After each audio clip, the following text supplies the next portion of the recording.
It all started with the loudest hey I'd ever heard in my life. A screech that cut through the peaceful morning air like a razor and made everyone in the park turn their heads. Gosh. If you've ever wondered how far some people will go over something as small as a flower, buckle up, because this story gets more insane than anything you'd expect from a quiet neighborhood.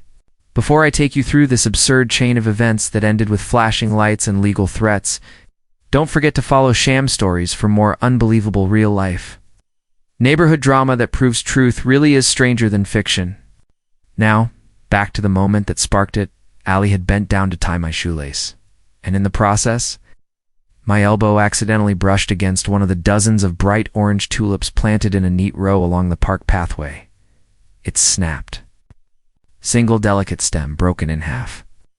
I didn't even realize it had happened until I stood up and heard that unholy shriek. When I turned, I saw her Karen. The Karen. Not just any Karen, but the self-proclaimed HOA enforcer of our small community, standing 10 feet away with a leash in one hand, though her dog had long since stopped walking, and a phone in the other. Already dialing with her thumb trembling like she was reporting a murder. "You vandal. That's destruction of property. You just committed a crime," she bellowed, pointing a stiff finger directly at my chest like she was issuing a warrant. I blinked, stunned, unsure whether to laugh or apologize or run. "Ma'am," I said carefully, "it was an accident. I didn't even notice until—" "Don't ma'am me. That's a $300 flower. Imported Dutch tulip. We had a vote about these flowers in the April HOA meeting. They were officially designated as protected community assets." Her voice got shriller with each word, and she turned toward the few other people in the park, waving them over. "Did you all see that? He broke it. He broke the tulip." I glanced down at the bent flower and then up at the growing crowd. A jogger had stopped. A woman with a stroller hovered cautiously. Karen continued her rant, pacing in tight circles and narrating the crime like a podcast host. "He just bent over, destroyed community property, and now he's pretending it was an accident. Classic behavior from someone who doesn't care about the community." "I'll replace it," I offered. "I'll buy a whole bunch of them. Seriously, it wasn't intentional." Too late. She snapped her phone now to her ear. 911. Yes, yes. I'd like to report a deliberate act of vandalism in progress." That was the moment I realized she wasn't bluffing. She was actually calling the police over a broken flower. I stood there, heart racing, unsure whether to walk away or wait and explain. Was I even allowed to leave? Could she claim I was fleeing the scene of a horticultural crime? And then the most absurd words came out of her mouth. "Yes, officer. He's about 6 feet, early 30s, wearing a gray hoodie. He looks aggressive. No, he's not leaving yet, but I feel threatened." "Threatened?" I had just offered to buy flowers. I looked around again, hoping someone else might speak up. But the small audience wasn't sure how to respond. Karen was infamous. Everyone knew she ran the HOA board with an iron clipboard. "She'll fine people for bird feeders." She measured grass height with a ruler. She once got a bounce house removed from a child's birthday party because it was an eyesore. So most neighbors just watched in awkward silence. Minutes passed before I heard the faint whoop of a siren. 2 police cruisers rolled into the park's side lot, and Karen waved them over with both arms like she was guiding a landing plane. "Over here, it's him. He's the one," she yelled. I raised my hand slightly instinctively as the officers approached. "Is everything okay here?" one asked, already looking skeptical. "He broke a community flower," Karen barked. "That's official HOA property, and he deliberately destroyed it." The officer turned to me. "Is that true?" "No," I said calmly. "It was an accident." I leaned down to tie my shoe, and I guess I hit the stem without noticing. I even offered to replace it. The second officer walked over to the flower bed, looked down at the sad, drooping tulip, and then back at Karen. "Ma'am, you called 911 for this?" "Yes, this is community vandalism." "This is a flower," he replied flatly. Ow. Flower. That flower was part of a $2,000 landscaping plan. It was discussed in the HOA meeting.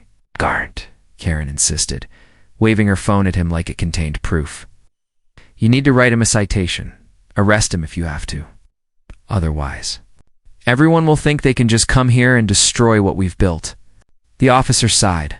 "Man, we don't arrest people over broken flowers. There's no evidence of malicious intent. Sounds like a civil matter, if anything." Karen's face turned crimson. "A civil matter? This is an attack on the integrity of our HOA. I'll have his residency reviewed. He's a renter." Actually, I interrupted. "I own my home. Moved in 2 years ago. Unit 42. Her jaw dropped. She clearly didn't expect that. Most of her HOA bullying worked best on renters who didn't know their rights. The officer looked between us, then addressed me again.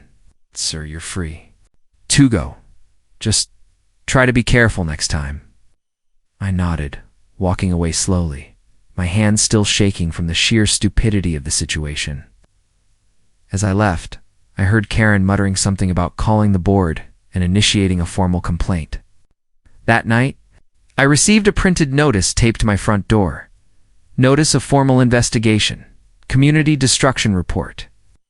It was from Karen, citing me for willful damage to HOA horticulture. She had taken a photo of the broken tulip and even included a cropped still from someone's phone video of me near the flower bed.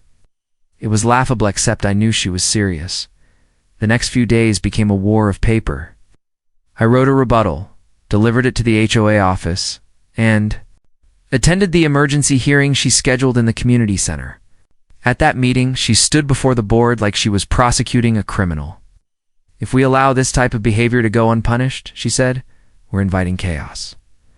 Today, it's a tulip. Tomorrow, it's lawn flamingos and a legal garden." "Gnomes, Karen," one board member finally said.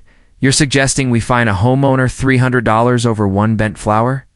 "Yes, because rules matter." Her voice cracked with intensity. But something shifted that day. Maybe it was the absurdity of the situation. Maybe it was because several other neighbors showed up to quietly support me. Maybe it was because everyone was finally getting tired of living under constant threat of HOA infractions for trivial things. The board voted 3 against the fine, 2 for it. The motion failed.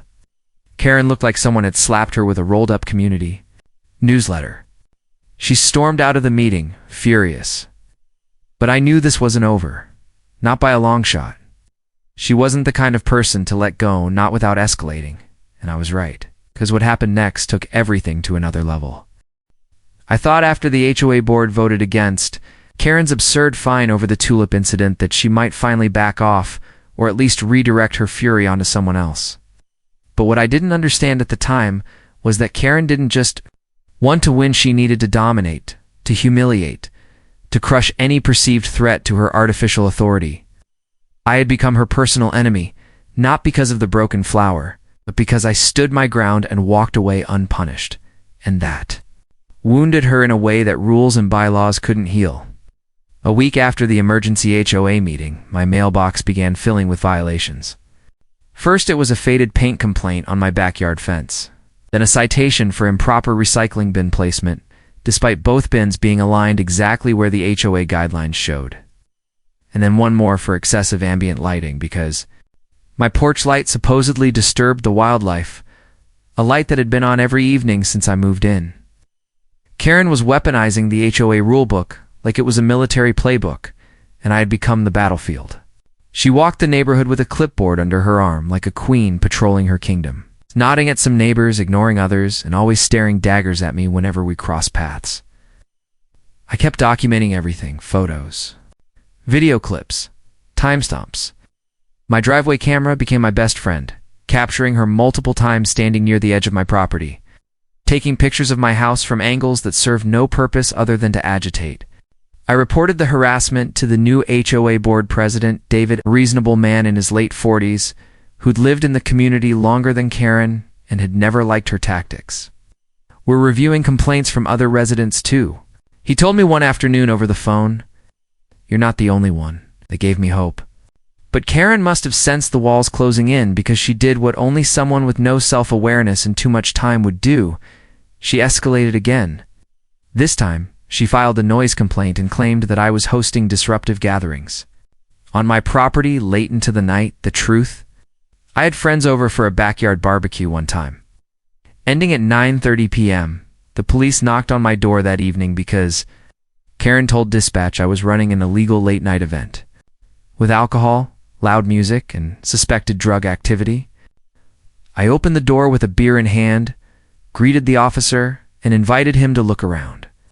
The grill was off, my friends were laughing quietly at the patio table, and the music playing was soft enough that I couldn't even hear it until I stepped. Outside, the officer apologized for the inconvenience and left. Karen, who had been standing across the street behind a tree like some cartoon villain, retreated quickly when she realized the officer wasn't arresting anyone. Her obsession had turned into something darker, more volatile. She wasn't just angry, she was unraveling. One neighbor, Molly, a sweet retired school teacher who always put out fresh lemonade during HOA cleanup days, stopped me on the sidewalk. "You need to be careful," she said softly, glancing behind her like she was afraid someone might hear. "Karen's been talking to people, saying you're dangerous, that you're a problem for the neighborhood. She tried to get me to sign a petition to have you removed from the HOA rolls." "Removed? You can't just remove someone who owns property here." "I know, but she thinks if enough people complain, the board might pressure you into selling." "She's delusional." I nodded, my jaw tight. I wasn't just dealing with a petty neighbor anymore. I was up against a bully who believed her authority came from some divine suburban charter, and I had bruised her ego in a way that needed revenge. A few days later, I received a formal letter, not from the HOA, but from Karen's personal attorney. It accused me of ongoing harassment, intentional defamation, and destruction of property, the same property she claimed I damaged by brushing into that flower weeks ago. She now wanted $750 in damages, legal fees, and a written apology to be read publicly at the next HOA meeting. I laughed out loud when I read it. Then I called David, forwarded the letter, and asked if this was sanctioned by the HOA. "Absolutely not," he said. "This is personal. We've had other residents report similar tactics. Karen's trying to intimidate people using the HOA as a shield." He offered to mediate a sit-down meeting between us and 2 board members, something to hopefully de-escalate the situation. Agreed. Not because I thought it would help, but because I wanted more witnesses to her madness. The meeting took place in the small HOA office by the clubhouse. Karen arrived in a beige suit, binder in hand, her lips pressed in a tight, triumphant line. She opened with a list of complaints, none of which were supported by evidence. Even accused me of intentional proximity aggression, which, as far as I could tell, meant walking past her on the sidewalk too many times. When it was my turn to speak, I kept my voice calm and presented video clips from my security camera showing her loitering near my property, audio recordings of her shouting insults as I walked by, and copies of every bogus citation she filed. David and another board member, Lacey, exchanged glances. Karen's facade began to crack. "He's manipulating the board," she snapped, slamming her hand on the table. "You're all just letting him get away with everything," Karen Lacey said quietly. "You're creating more conflict than resolution. This community doesn't revolve around your feelings." "That didn't sit well," Karen stormed. Out of the room mid-meeting, muttering something about lawsuits and the HOA being compromised. David shook his head. "This can't go on much longer. We're already reviewing whether to file a restraining order on behalf of the board." That gave me a sliver of relief, till 2 days later when my trash bins were knocked over in the middle of the night, and the tires on my car had been let out just enough to force a tow. I checked the camera, blurry footage of a figure in a hoodie, but I couldn't prove it was her. Still, it felt like a warning, like she was telling me she wasn't done. That same night, Karen went door to door handing out flyers titled, "Why Our Neighborhood is No Longer Safe," citing me as a source of growing disruption. Several neighbors gave me their copies, disgusted at her fear-mongering. I filed a police report. I gave them the flyers. They added it to the growing list of reports linked to Karen's name. The officer, the same one who had responded to the flower incident, told me something off the record. "We've had 6 calls from her in the last month. She's wasting resources. It's being looked into." That helped. I wasn't going to wait for someone else to end this. I started attending every HOA board meeting, every community gathering, every newsletter release. I made myself known. Not as a victim, but as a calm, collected resident standing up to bullying. More and more people joined. David even launched a community conduct code with support from the board, establishing real rules about harassment, false reports, and abuse of power. Karen saw the writing on the wall. She stopped attending meetings. Her complaints slowed, but she hadn't disappeared. No, Karen was just planning her next move, and what she did next would blow everything wide open. I didn't see Karen for nearly 2 weeks after the community conduct policy was passed, and during that time, a strange calm settled over the neighborhood like the air before a thunderstorm. Imagining myself cautiously optimistic, imagining that perhaps she had finally backed down, retreated into her house to stew in bitterness, or maybe even realized that her warpath had cost her the respect of nearly everyone around her. The sidewalks felt friendlier, neighbors waved more often, and for the first time in weeks, I walked past the flower beds at the park without feeling like I needed to check over my shoulder. But Karen's silence wasn't surrendered, it was strategy. She returned one bright Saturday morning with a new plan and a fresh target. Only this time, her plan backfired more spectacularly than anything before. I was trimming the bushes in front of my porch when I heard the unmistakable tone of her voice. High-pitched, clipped, and unmistakably self-important. She was standing near the park entrance with a clipboard in hand and a young teenager beside her, her nephew. Would later learn she was leading him around like a trainee, pointing at tree branches, sidewalk cracks, and signs, as if giving him a tour of her imaginary kingdom. "You see that?" she said loudly enough for the entire block to hear. "Unlicensed bicycle chained to that post. That's a violation." The boy nodded obediently. "And that house there?" she added, gesturing toward mine with her pen. "That's the one I've been telling you about? The troublemaker. Disrespectful. Dangerous." I leaned on the handle of my garden shears and simply watched. "Have sensed me?" because she turned slowly, gave me a theatrical smile, and waved. "Good morning," she chirped with mock sweetness. I didn't respond. I went back to trimming my bushes. That's when she made her move. Later that afternoon, I went to the local store for groceries, leaving my front gate open behind me. When I returned less than an hour later, there was a bright yellow slip stuck to my front door. Immediate violation notice. Unauthorized modification to public greenery. I blinked. It had her name signed at the bottom. She had filed a complaint against me for trimming my own bushes. Knocked on my neighbor Tom's door, whose security camera faced the street. We pulled up the footage, and sure enough, 10 minutes after I left, Karen and the teenager walked straight up to my house, inspected the hedges, and then took photos. That night, I sent the footage to the HOA board with a statement. David responded by saying, "Thank you for the documentation. This has become a pattern we're now officially tracking." It was a small win, but it wasn't the end. 2 days later, I was walking through the park, enjoying a quiet evening with headphones in, when I noticed a group of people gathered near the flower beds. Yes, those same infamous tulips. There was some sort of ruckus. I pulled out my earbuds and walked closer. Karen was standing in the middle of the group, frantically waving her arms. "There!" she shouted. "It's him again. That man is destroying the flowers." My heart dropped. "What are you talking about?" I asked. Looking around, not a single flower was out of place. "I saw you," she screamed. "You were kicking them, don't lie." "Karen, I just got here," I said, pointing to my headphones and fitness tracker. "I've been walking for 30 minutes, and I have the GPS data to prove it." She wasn't listening. She was already on the phone with 911. "Yes, operator, it's him again. Same man as last time. Yes, he's being aggressive now. He's threatening me. Please send someone immediately." I took a step back. "Are you serious? You're doing this again?" A few of the neighbors who had witnessed the scene were shaking their heads. One of them, a middle-aged woman named Rita, stepped in. "Ma'am, I've been here for 15 minutes, she said. "He didn't touch a single flower." "You're lying." Karen whirled on her. "Mind your business. This is between me and the HOA violator." But this time, she had overplayed her hand.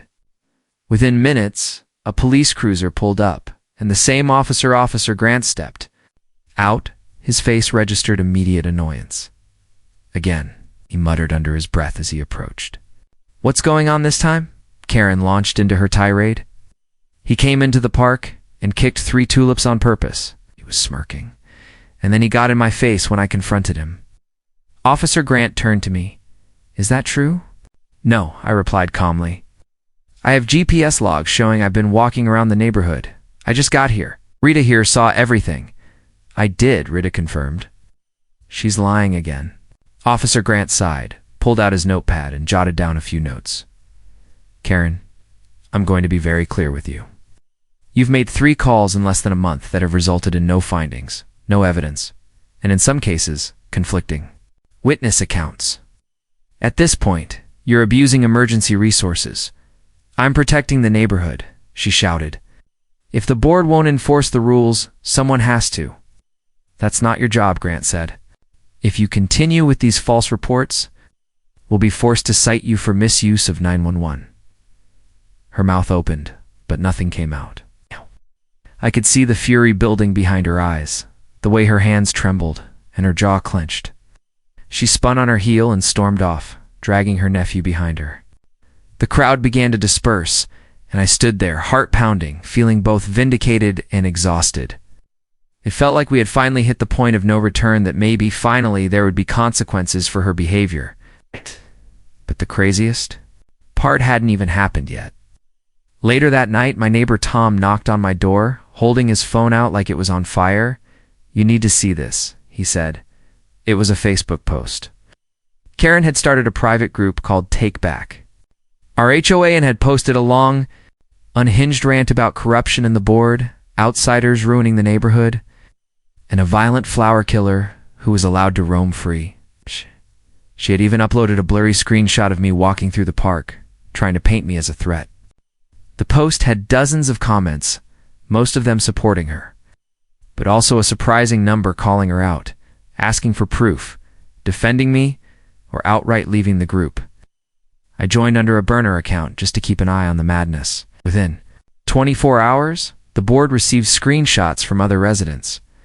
Karen had officially gone rogue, and now she was using social media to defame people. David called an emergency board meeting the following day. The room was packed. Everyone wanted to see what would happen next. Karen showed up late wearing a bright red dress and strutting like she was the guest of honor. She brought a binder stuffed with printed screenshots and notes. She slammed onto the table like she was about to go on trial. Before you say anything, David began, we've received numerous complaints about your recent actions. We've seen the social media posts, the videos, and the police reports. This behavior is unacceptable. I'm standing up for the community, Karen snapped. You're letting rule breakers destroy our standards? What rules are we talking about? Lacey asked. Because as far as we can tell, you've invented most of them.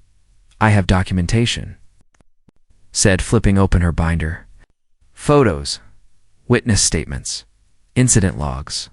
You have accusations, David said. What you don't have is evidence of actual violations. And worse, you've called the police multiple times without cause, spreading fear and division. He broke the tulip, she shouted, pointing at me. This all started because he broke a flower and got away with it. It was an accident, Rita called from the crowd. Everyone knows it. You're all against me, Karen screamed. This whole board is corrupt. Enough, David said firmly. You're hereby suspended from all HOA activities, voting rights, and committees, pending further review. If you continue to harass residents or make false accusations, legal action will be considered. Karen stood up, face flushed, chest heaving. This isn't over, she hissed. You'll regret crossing me. Blah. And then she stormed out, slamming the door behind her so hard the windows rattled. The room stayed silent for a long moment. Then someone clapped. Then another. And within seconds, the whole room erupted in applause, not for the drama, but for the fact that finally someone had stood up to her in public. I didn't feel victorious. Not yet. Because something in her voice, the way she promised revenge, told me this wasn't the end of Karen's fury. It was only the beginning of her next act. It had been only a week since Karen's outburst at the HOA emergency meeting. While the air around the neighborhood felt lighter in her absence, That tension that came from years of her manipulation hadn't completely lifted. Some neighbors still walked on eggshells, not sure whether she'd come knocking again, clipboard in hand and voice shrill with accusations. Others, like me, kept their cameras rolling, quietly watching, documenting everything. I knew she wasn't done not. After she left that meeting with her fists clenched and her eyes blazing, sure enough, signs of her next move began to appear almost immediately. Flyers started popping up again, but this time she didn't distribute them openly like she had before. These were slipped anonymously into mailboxes or taped to the backs of community bulletin boards, always unsigned, but easy to identify from the same font and layout Karen had always used. HOA failures put neighborhood at risk. One read. Another said, rule breakers protected while good citizens are silenced. She never named names, but the timing and the implications were clear. She was talking about me, about Rita, about David and Lacey on the board. She'd simply taken her war underground. The board launched an official inquiry, this time consulting the HOA's legal advisor. They couldn't prove it was her, but several residents began stepping forward with first-hand accounts people who'd seen her placing flyers late at night or handing them out near the school in hopes of rallying parents. The most unsettling report came from Molly, the elderly neighbor who once supported Karen until the lies became too much.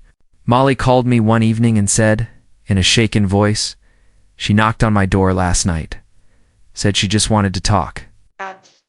But then she started asking who I voted for on the board. I was still friends with you, said people like us were ruining the community. I told her to leave. That same night, my motion lights triggered at 2:17 a.m.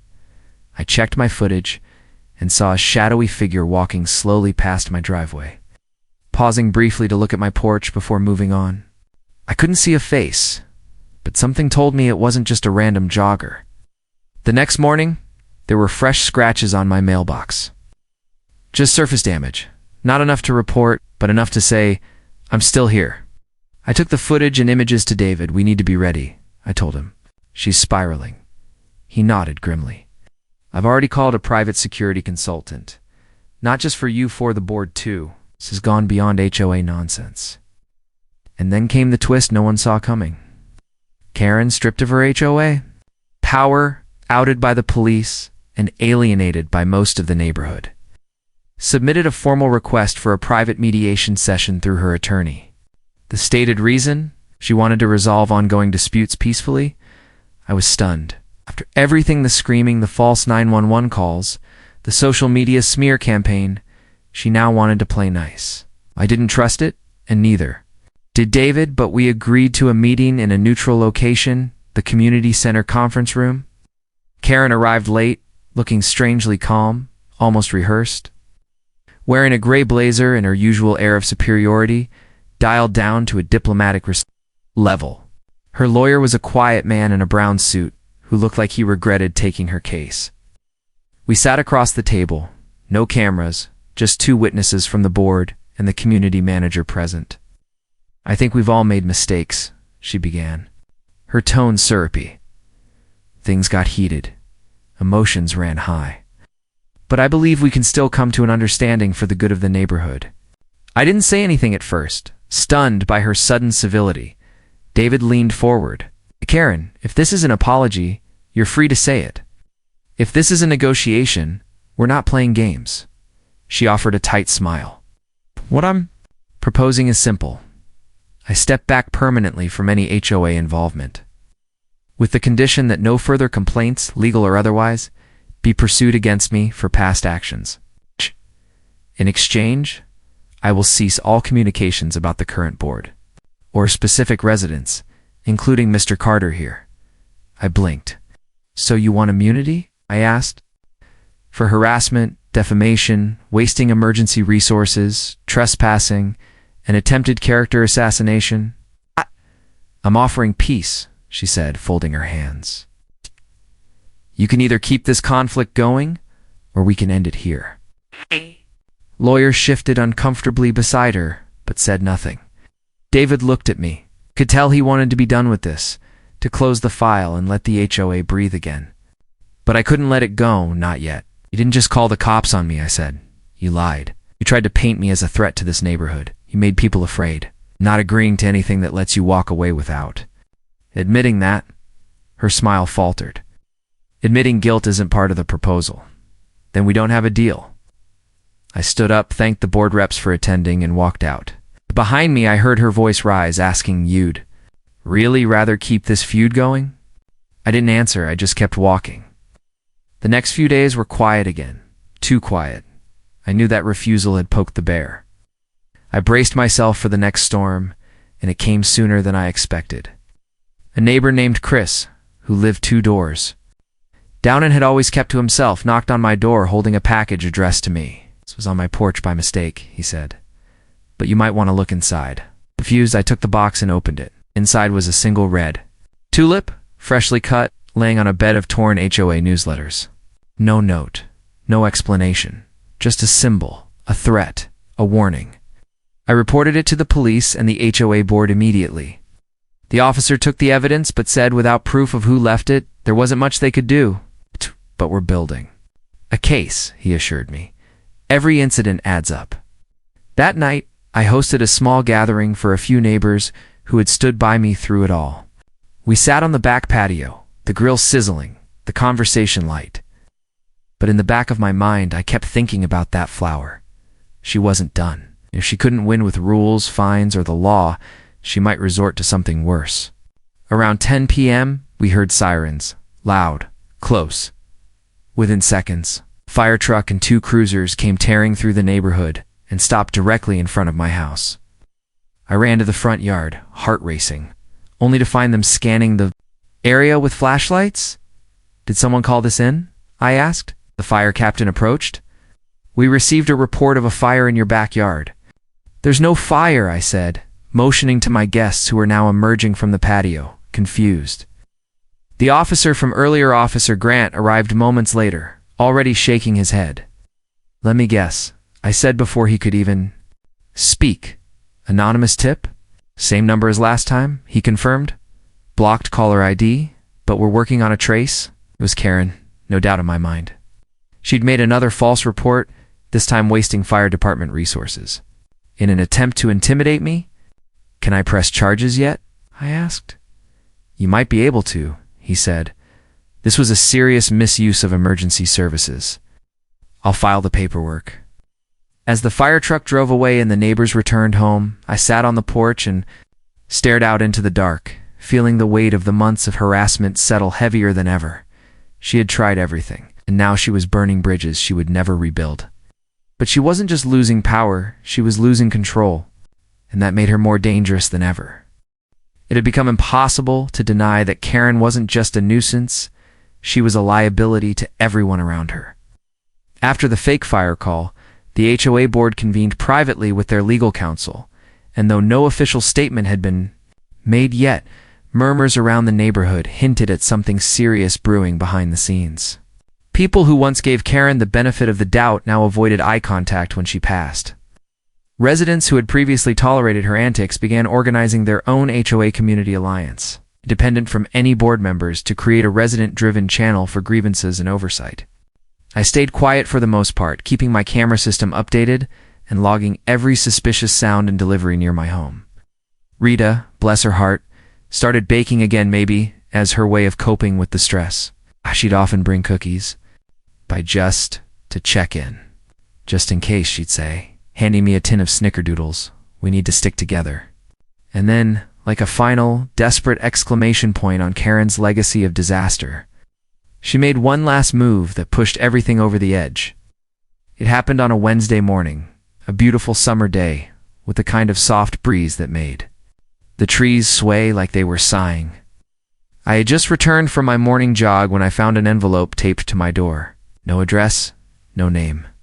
Inside was a crudely written letter that read, "You think you've won? This neighborhood will regret ever letting you in." Wasn't signed, but the handwriting was jagged and familiar to familiar. I photographed the letter and took it to the police and the HOA board. Officer Grant, who had now become something of a reluctant expert in all things Karen, took one look inside. "We're submitting this along with the prior reports. At time we escalate." That same afternoon, a letter from the board went out to all HOA members. It stated that Karen was under formal investigation and that the board had authorized the HOA's legal counsel to pursue civil penalties and, if necessary, a restraining order on behalf of targeted residents. Even that wasn't the final straw. That came 3 days later when Karen was caught on camera high definition. Crystal clear footage, sneaking through the community park at night with a spray bottle and a gardening tool in hand. She was defacing the tulip beds, same tulip beds she'd once sworn to protect. The irony was almost poetic. It was Tom's security system that captured the whole thing, and by morning, he had already forwarded it to the board, the police, and half the neighborhood. Within 48 hours, Karen was served with a cease and desist notice and a summons to appear in municipal court for property damage and harassment. I watched from my porch as the officer handed her the documents. She tried to argue at first, ranting about how she was being framed, but there was no escaping the evidence this time. She slammed the door in his face and didn't come out for 3 days. When she finally did, she looked ... defeated. No clipboard, no power walk, no self-important monologue. Just a woman slowly unraveling under the weight of her own obsession. But the neighborhood didn't wait for her to fix things. By then, we had moved on. The new HOA subcommittee, formed by residents like Rita and Tom, held their first community event the following weekend. It was a small gathering in the park, ironically near the tulip beds, where neighbors brought food, played music, and shared stories. No one brought up Karen. It wasn't necessary anymore. Her absence said everything. A few weeks later, I received a handwritten apology note in my mailbox. This time it was from her nephew, the boy who had once followed her around. Like a sidekick, camera in hand. His note was short but sincere. "I'm sorry for the part I played in everything," it read. "I didn't realize how much damage we were doing. I hope the neighborhood can heal." That note, more than anything else, reminded me why we had fought so hard to stand our ground. It was never about flowers, rules, or meetings. It was about the right to live in peace, without fear, without bullying masked as authority, and without the weight of one person's control crushing the spirit of an entire community. As for Karen, word eventually spread that she had put her house up for sale. No open house, no grand farewell, just a for sale sign that appeared overnight. By the time fall arrived, she was gone. Moved out in the early morning hours, according to the few who noticed the truck. And just like that, the woman who once ruled our HOA like a tyrant vanished without a trace, leaving behind only the stories, the scars, and the hard-earned lessons. We kept the camera system up, of course, and the new community-led HOA began to function with more transparency and empathy. Every meeting was recorded, every decision posted online. People attended not out of fear of fines, but out of pride in the place they called home. The tulip beds recovered, too. With Karen gone, Rita and a few volunteers replanted them in vibrant, new colors. One bed had a little wooden sign added to it, hand-painted and simple. It said, "Let us grow." We didn't need revenge. We didn't need to humiliate her. The community itself was the victory. Because when people stand up to abuse, to lies, and to ego disguised as authority, the outcome isn't just one less coronet, it's one stronger, louder, unified voice saying, "Never again." If this story resonated with you or reminded you of someone standing up to unfair HOA drama, don't let it fade away. Share this with your friends, your family, and your neighbors. Let the world know that communities don't belong to bullies. They belong to the people who care enough to protect them. And if you love real, raw HOA stories like this one, make sure to follow the Sham Stories YouTube channel today. You won't want to miss what's coming next.